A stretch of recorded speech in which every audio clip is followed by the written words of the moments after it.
see you. Morah Samone loved seeing you at the Yom HaAtzmaut parade. It was so much fun getting to talk to all of you. Well, I'm going to see you real soon. And don't forget, on Tuesday, Morah Samone's going to have a Zoom call, and we are going to do What's in Morah Samone's Bag.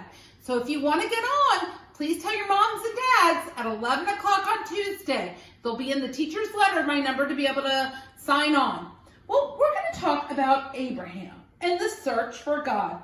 This is one of our wonderful books from PJ Library. I'm sorry, I'm having a little bit of a hard time holding on to books with my arm. This was written by Jacqueline Jules and illustrated by Natasha Uglinon. Thousands and thousands of years ago, a boy named Abraham lived in the city of Ur. Let's look at this. I think this might be a shuk. It's an outdoor market. And what do we see? We see people buying all kinds of things.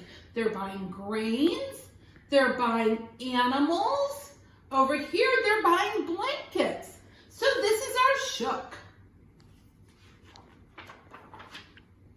At that time, people prayed to idols, statues made out of clay and stone. People could not imagine believing in one God. No one could see. Idols came in all different shapes and sizes. Some idols looked like humans, some like animals. People brought idols into their homes and bowed to them. Do you see this one over here? This one has a bird's head. Even as a boy, Abraham was different. He felt silly when his father asked him to bow down and pray to stone statues. Idols have mouths but cannot speak. They have ears but cannot hear.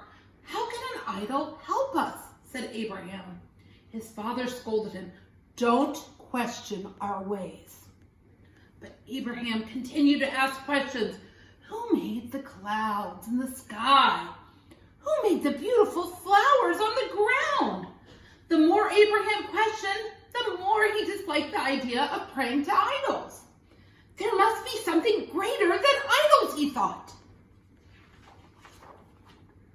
Abraham spent as much time as he could in the countryside. He loved climbing trees and listening to birds. He would lie in the grass for hours and watch the clouds float across the sky. Ooh, I see some kachol birds, lavan, and an adom bird. Oh, do you guys remember the word for bird in Hebrew? Turkey! On one summer day, Abraham stayed outdoors so long that night fell. The sudden darkness frightened him.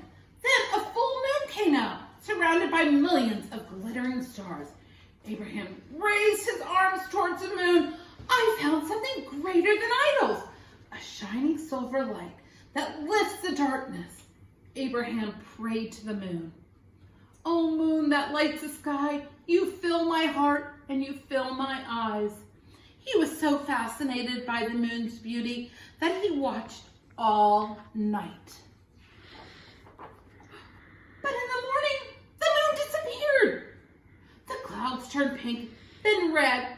Abraham watched a blazing ball of fire rise up in the eastern sky. I was wrong about the moon, Abraham said. The sun lights up the entire earth and makes everything warm. It must be the ruler of everything and everyone. Abraham bowed his head and he prayed to the sun. Oh, sun that lights the sky, you fill my heart, you fill my eyes. Oh, beautiful sun. But then clouds came and they covered the sky. No, Abraham shouted as he watched the clouds, waiting for the sun to push them away. But the clouds stayed when they were blocking the sun. If the sun cannot push the clouds away, Abraham said, the sun is not the ruler of the world either. Who is the ruler, he thought. The sky became darker and darker, and it began to rain. Lightning flashed and thunder boomed. Abraham hid in a cave with with his hands over his ears. Oh, thunder, thunder, Abraham cried. You sent away the sun and you made the earth shake. Are you the ruler of the earth?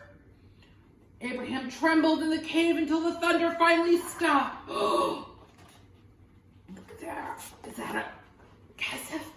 When the peeked outside, he saw a giant band of colors in the sky.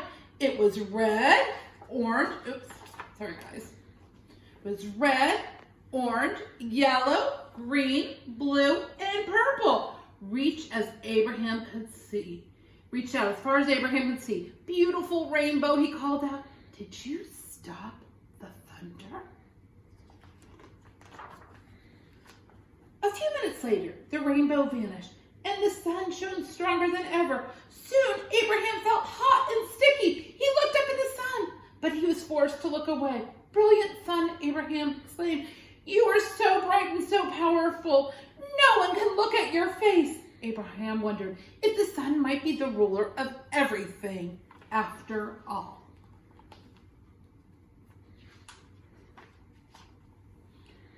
The day passed, afternoon came, then dusk. The sun fell lower and lower in the sky.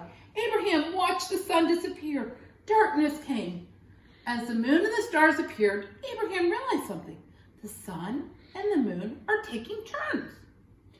Who makes that happen?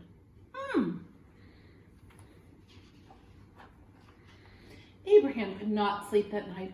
Instead, he thought about the way the sun and the moon shared the sky. He thought about the terrible thunder and the beautiful rainbow. When a rosy dawn broke in the eastern sky, Abraham came to a new conclusion. There is something greater than the sun and the moon and the thunder. There is something even more beautiful than the rainbow. One great power makes the sun and the moon take turns. One great power makes the rainbow follow the thunder. The great power rules the entire universe and sets everything in motion. The great power is the one true God. But Abraham was still troubled. Where is the one God of heaven and earth? And if I can't see him, how will I know God is there? Abraham looked around him. He saw red flowers blooming in the field. He heard birds singing in the trees. He felt a warm breeze on his face. Suddenly, Abraham knew something. God is everywhere. God is everything. God is something we know with our hearts. Joyful tears fell from Abraham's eyes. Every part has been joined in a prayer. One God of earth and skies, you fill my heart and you fill my eyes. From that time on, Abraham worshipped one God. When he grew up, he told others about his belief, and people listened. Today, we remember Abraham as the father of the three great religions, Judaism, Christianity, and Islam. That is the end. After the storm, the sun came out, and then there was a beautiful rainbow.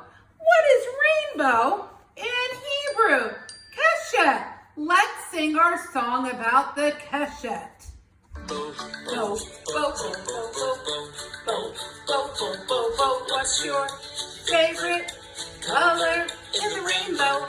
What's your favorite? My favorite color is kahol. Kahol is my favorite color. Kahol is the color of the sky. Blue is my favorite color. My favorite color in the rainbow. Bo, bo, bo, bo, bo, bo, bo, bo. What's your favorite color in the rainbow? What's your favorite? My favorite color is dome. A dome is my favorite color. A dome is the color of a strawberry. Red is my favorite color. My favorite color in the rainbow. Bo, bo, bo, bo, bo, bo, bo, bo. What's your favorite color in the rainbow? What's your favorite? My favorite color is Sahov. Sahov is my favorite color. Sahov is the color of the sunshine. Yellow is my favorite color. My favorite color in the rainbow. Bo, bo, bo, bo, bo, bo, bo, bo. What's your favorite color? color in the rainbow? What's your favorite? My favorite color is yellow. Yellow is my favorite color. Yellow is the color of broccoli. Green is my favorite color. My favorite color in the rainbow. What's your favorite color in the rainbow? What's your favorite? My favorite color is cotton. Cotton is my favorite color. Cotton is the color of a pumpkin. Orange is my favorite color. My favorite color in the rainbow. What's your favorite color in the rainbow? What's your favorite? I love every color in the cashet. Cashet? What's that? I love every color in the cashet. The prettiest smile in the sky. Cashet is how we say rain.